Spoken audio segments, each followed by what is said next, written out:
Hi hello friends, ಎಲ್ಲರಿಗೂ ನಮಸ್ಕಾರ. ಕನ್ನಡ ಲೋಕ ಚಾನಲ್ಗೆ ಮತ್ತೊಮ್ಮೆ ನಿಮಗೆಲ್ಲರಿಗೂ ಸ್ವಾಗತ. ಗೆಳೆಯರೇ, ಕೊನೆಗೂ ನಮ್ಮ ರಾಜ್ಯ ಸರ್ಕಾರದಿಂದ ರಾಜ್ಯದ ರೈತರಿಗೆ ಭರ್ಜರಿ ಗುಡ್ ನ್ಯೂಸ್ಗಳು ಬಂದಿದೆ. ಹೌದು ಫ್ರೆಂಡ್ಸ್, ಈ ಒಂದು ವಿಡಿಯೋನ ಪೂರ್ತಿಯಾಗಿ ನೋಡಿ. ಕಂಪ್ಲೀಟ್ ಆದ ಮಾಹಿತಿನ ವಿಡಿಯೋದಲ್ಲಿ ನೋಡೋಣ. ವಿಡಿಯೋನ ಸ್ಟಾರ್ಟ್ ಮಾಡೋಕ್ಕಿಂತ ಮೊದಲು ಫ್ರೀಯಾಗಿ ಸಬ್ಸ್ಕ್ರೈಬ್ ಮಾಡಿ ಕನ್ನಡ ಲೋಕ ಯೂಟ್ಯೂಬ್ ಚಾನಲ್ಗೆ. ಪಕ್ಕದಲ್ಲಿ ಕಾಣಿಸುವ ಬೆಲ್ ಬಟನ್ ಕ್ಲಿಕ್ ಮಾಡಿ ಆಲ್ ಎನ್ನುವ ಬಟನ್ ಒತ್ತಿ ಮುಂದೆ ನಾವು ಹಾಕುವ ಎಲ್ಲ ವಿಡಿಯೋಗಳನ್ನು ನೀವು ನೋಡಬಹುದು. ಫ್ರೆಂಡ್ಸ್, ಈ ವಿಡಿಯೋಗೆ ತಪ್ಪದೆ ಒಂದು ಲೈಕ್ ಮಾಡಿ. ಬನ್ನಿ ಫ್ರೆಂಡ್ಸ್, ವಿಡಿಯೋನ ಸ್ಟಾರ್ಟ್ ಮಾಡೋಣ. ನಮಗೆಲ್ಲ ಗೊತ್ತಿರೋ ಹಾಗೆ ನಮ್ಮ ರಾಜ್ಯದಲ್ಲಿ ನಡೆಯುತ್ತಿರುವ ರೈತರ ಒಂದು ಪ್ರತಿಭಟನೆ ಇವಾಗ ತೀವ್ರ ಸ್ವರೂಪಕ್ಕೆ ಬಂದಿದೆ. ಹೌದು ಫ್ರೆಂಡ್ಸ್, ಕಬ್ಬು ಬೆಳೆಗಾರರು ಈಗಾಗಲೇ ಹಲವಾರು ಜಿಲ್ಲೆಗಳಲ್ಲಿ ತಮ್ಮ ಒಂದು ಪ್ರತಿಭಟನೆಯನ್ನು ಕೂಡ ಇಲ್ಲಿ ಮಾಡ್ತಾ ಇದ್ದಾರೆ. ಇದೇ ಕುರಿತಂತೆ ಇವಾಗ ಸಿಎಂ ಸಿದ್ದರಾಮಯ್ಯ ಅವರು ಭರ್ಜರಿ ಘೋಷಣೆಯನ್ನು ನೀಡಿದ್ದಾರೆ ರೈತರಿಗೆ. ಹೌದು ಫ್ರೆಂಡ್ಸ್, ಪ್ರತಿಯೊಂದು ಟನ್ ಕಬ್ಬಿಗೆ 3,200 ರೂಪಾಯಿಗಳನ್ನು ನೀಡಲು ನಿರ್ಧಾರವನ್ನ ಮಾಡಿ ರೈತರಿಗೆ ಭರ್ಜರಿ ಗುಡ್ ನ್ಯೂಸ್ ಅನ್ನ ನೀಡಿದ್ದಾರೆ ನಮ್ಮ ರಾಜ್ಯ ಸರ್ಕಾರ.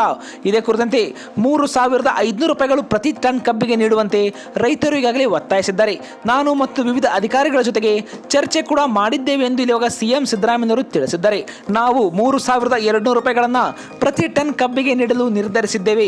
11.25 ರಿಕವರಿ ಬಂದರೆ 3,500 ರೂಪಾಯಿ ಮತ್ತು 10.25 ರಿಕವರಿ ಬಂದರೆ 3,100 ರೂಪಾಯಿಗಳನ್ನು ಪ್ರತಿ ಟನ್ ಕಬ್ಬಿಗೆ ರೈತರಿಗೆ ನೀಡಲಾಗುತ್ತೆ ಎಂದು ಕೂಡ ಇಲ್ಲಿ ತಿಳಿಸಿದ್ದಾರೆ. ಇನ್ನು ಇದನ್ನ ಈಗಾಗಲೇ ರೈತರಿಗೆ ಮುಟ್ಟಿಸಲಾಗಿದೆ ಎಂದು ಕೂಡ ಇಲ್ಲಿ ಮುಖ್ಯಮಂತ್ರಿ ಸಿದ್ದರಾಮಯ್ಯ ಅವರು ಘೋಷಣೆಯನ್ನ ಮಾಡಿದ್ದಾರೆ. ಹೌದು ಫ್ರೆಂಡ್ಸ್, ಇದು ರೈತರಿಗೆ ಮುಖ್ಯವಾದ ಮಾಹಿತಿ ಅಂತ ಹೇಳಬಹುದು. ಇದೇ ಕುರಿತಂತೆ ಮಾತನಾಡಿದವರು ಕಬ್ಬು ಬೆಳೆಗಾರರ ಪ್ರತಿಭಟನೆ ಕುರಿತಂತೆ ಇಂದಿನ ಸಭೆಯಲ್ಲಿ ಚರ್ಚೆ ಕೂಡ ಮಾಡಲಾಗಿದೆ. ಬೆಳಗಾವಿ, ಬಾಗಲಕೋಟೆ, ಬಿಜಾಪುರದಲ್ಲಿ ಪ್ರತಿಭಟನೆ ನಡೆಸುತ್ತಿರುವ ರೈತರ ಬಗ್ಗೆ ಬಹಳ ಸುದೀರ್ಘವಾಗಿ ಚರ್ಚೆಯನ್ನು ಕೂಡ ನಾವು ಮಾಡಿದ್ದೇವೆ ಎಂದು ತಿಳಿಸಿದ್ದಾರೆ. ನಾನು ಸಚಿವರಾದ ಎಚ್ ಕೆ ಪಾಟೀಲ್ ಅವರೊಂದಿಗೆ ಕೂಡ ರೈತರೊಂದಿಗೆ ಚರ್ಚಿಸುವಂತೆ ಸೂಚನೆ ಕೂಡ ನೀಡಿದ್ದೇನೆ ಎಂದು ಅವರು ತಿಳಿಸಿದ್ದಾರೆ. ಇದೇ ಕುರಿತಂತೆ ನಿನ್ನೆಯಷ್ಟೇ ಸಚಿವರಾದ H K Patil, M B Patil ಮಾತನಾಡಿದ್ದಾರೆ. ನಾವು ಪ್ರತಿಭಟನೆಯನ್ನ ಬಹಳ ಗಂಭೀರವಾಗಿ ಪರಿಗಣಿಸುವಂತ ಒಂದು ಕೆಲಸವನ್ನ ಮಾಡ್ತಿದ್ದೇವೆ. ನಮ್ಮ ಸರ್ಕಾರ ಯಾವತ್ತು ರೈತರ ಪರವಾಗಿರುತ್ತೆ ಎಂದು ಕೂಡ ಅವರಲ್ಲಿ ತಿಳಿಸಿದ್ದಾರೆ. ಫ್ರೆಂಡ್ಸ್, ಸಕ್ಕರೆ ಕಾರ್ಖಾನೆಯು ಸತೀಶ್ ಜಾರಕಿಹೊಳಿ ಮತ್ತು ಲಕ್ಷ್ಮೀ ಹೆಬ್ಬಾಳ್ಕರ್ ಅವರದ್ದಾಗಿದೆ. ಸತೀಶ್ ಜಾರಕಿಹೊಳಿ ಅವರು ಡಿಸಿ ಮತ್ತು ಎಸ್ಪಿ ಯನ್ನು ಕೂಡ ರೈತರೊಂದಿಗೆ ಮಾತನಾಡಲು ಕಳುಹಿಸಿದ್ದಾರೆ ಎಂದು ತಿಳಿಸಿದ್ದಾರೆ. ಇನ್ನು ಇದೇ ಕುರಿತಂತೆ ಅವರು ಪ್ರತಿಭಟನಾ ನಿರತ ರೈತರನ್ನ ಭೇಟಿ ಮಾಡಿ ಮಾತನಾಡಿದ್ದಾರೆ ಎಂದು ಕೂಡ ಅವರಲ್ಲಿ ತಿಳಿಸಿದ್ದಾರೆ. ಫ್ರೆಂಡ್ಸ್, ರೈತರು ಕೇಳುತ್ತಿರುವ FRP ದರವನ್ನ ನಿಗದಿ ಮಾಡಬೇಕಾಗಿರುವುದು ಕೇಂದ್ರ ಸರ್ಕಾರ.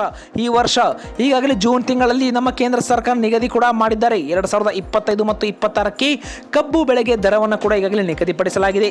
FRP 10.25 ರಿಕವರಿ ಇದ್ದರೆ 3,550 ರೂಪಾಯಿಗಳನ್ನು ಪ್ರತಿ ಟನ್ಗೆ ನಿಗದಿಪಡಿಸಲಾಗಿದೆ ಎಂದು ಕೂಡ ಅವರಲ್ಲಿ ತಿಳಿಸಿದ್ದಾರೆ. ಇನ್ನು ಇದೇ ಕುರಿತಂತೆ ಇದು ಟ್ರಾನ್ಸ್ಪೋರ್ಟ್ ದರವನ್ನು ಕೂಡ ಒಳಗೊಂಡು ಒಂದು ಟನ್ಗೆ ನಿಗದಿಪಡಿಸಿರುವ ಒಂದು ದರ ಎಂದು ಕೂಡ ಅವರಲ್ಲಿ ತಿಳಿಸಿದ್ದಾರೆ ಎಲ್ಲ ಒಂದು ರೈತರಿಗೆ. ಫ್ರೆಂಡ್ಸ್, ಇದೊಂದು ಮುಖ್ಯವಾದ ಮಾಹಿತಿಯಾಗಿತ್ತು. ಇದೇ ಕುರಿತಂತೆ ಕೇವಲ ಕೇಂದ್ರ ಸರ್ಕಾರ FRP ದರ ನಿಗದಿ ಮಾಡುವುದಿಲ್ಲ, ಸಕ್ಕರೆ ಮೇಲಿನ ದರ ನಿಯಂತ್ರಣವನ್ನ ಮಾಡುವ ಕೆಲಸ ಮಾಡುತ್ತೆ ಎಂದು ಕೂಡ ಅವರು ತಿಳಿಸಿದ್ದಾರೆ. ಫ್ರೆಂಡ್ಸ್, ಇದೇ ಕುರಿತಂತೆ ನಾಳೆ 1 ಗಂಟೆಗೆ ರೈತ ಮುಖಂಡರ ಸಭೆಯನ್ನು ಕೂಡ ಕರೆಯಲಾಗಿದೆ ಎಂದು ಕೂಡ ಅವರು ತಿಳಿಸಿದ್ದಾರೆ. ಫ್ರೆಂಡ್ಸ್, ಇಲ್ಲಿ ಮುಖ್ಯವಾಗಿ ಹಾವೇರಿ, ಬೆಳಗಾವಿ, ಬಾಗಲಕೋಟೆ, ಬಿಜಾಪುರ ಜಿಲ್ಲೆಗಳ ಎಲ್ಲ ರೈತ ಮುಖಂಡರುಗಳನ್ನು ಕೂಡ ನಾವು ಸಭೆಗೆ ಕರೆಯಲಾಗಿದೆ ಎಂದು ಕೂಡ ಅವರು ತಿಳಿಸಿದ್ದಾರೆ. ಇದೊಂದು ರೈತರಿಗೆ ಭರ್ಜರಿ ಗುಡ್ ನ್ಯೂಸ್ ಅಂತ ಹೇಳಬಹುದು.